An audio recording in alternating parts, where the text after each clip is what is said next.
সবে মিলে করি কাজ, হারি জিতি নাহি রাজ। লোকসভার আকাশেও তাই একসঙ্গে উড়ান ভরতে প্রস্তুত হচ্ছে তৃণমূল, কংগ্রেস, সিপিআইএম সহ 28টি শরিক দল। তাতে কি মিশে যাচ্ছে বঙ্গ তৃণমূল এবং বাংলার কংগ্রেস? মারমার কাটকাট সম্পর্ক ভুলে এবার কি শুধুই মৈত্রীর বন্ধন? প্রশ্নটা উঠছে কারণ 5ই জানুয়ারি তৃণমূল সুপ্রিমোর জন্মদিনে মুর্শিদাবাদের সাগরদিঘিতে এসেছে দুতলা কেক, সঙ্গে বড় করে ছাপানো ব্যানার। তাতেই চমক, গোটা গোটা অক্ষরে লেখা মমতা বন্দ্যোপাধ্যায় নাকি সর্বভারতীয় কংগ্রেসের সর্বোচ্চ নেত্রী। রাজনীতির ইতিহাস যতটুকু বলছে, 70-এর দশকে সর্বভারতীয় কংগ্রেসের হাত ধরে মমতা বন্দ্যোপাধ্যায়ের রাজনৈতিক জীবন শুরু। 1984 সালে যাদবপুর কেন্দ্রে জিতে কংগ্রেস সাংসদ হন মমতা বন্দ্যোপাধ্যায়। 1997 সালে কংগ্রেস থেকে মমতার পদত্যাগ এবং সর্বভারতীয় তৃণমূল কংগ্রেসের ঘোষণা। 2011 থেকে এখনো পর্যন্ত রাজ্যে ক্ষমতায় মমতা বন্দ্যোপাধ্যায়ের তৃণমূল কংগ্রেস। কিন্তু সুপ্রিমোর জন্মদিনে মত্ত কর্মীরা দলের নামটাই ভুল ছাপালেন। সবই প্রিন্টিং মিস্টেক।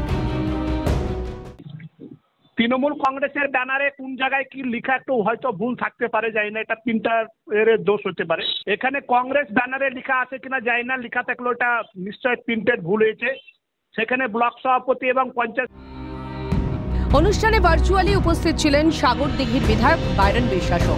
উপনির্বাচনে সিপিআইএম সমর্থিত কংগ্রেস প্রার্থী হয়ে জেতার পর ডিগবাজি দিয়ে গিয়েছিলেন তৃণমূলে। মুখ্যমন্ত্রীর জন্মদিন পালনও তার উদ্যোগে। তাই কি পোস্টারে ব্যানারে মিশে যাচ্ছে তৃণমূল সুপ্রিমো আর সর্বভারতীয় কংগ্রেস?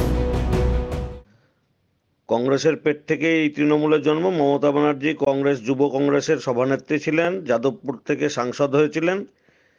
তিনি শুভেন্দুকে গদ্দার বলেন, তিনি নিজে গদ্দারি করে নতুনভাবে দল খুলে তৃণমূল করেছিলেন।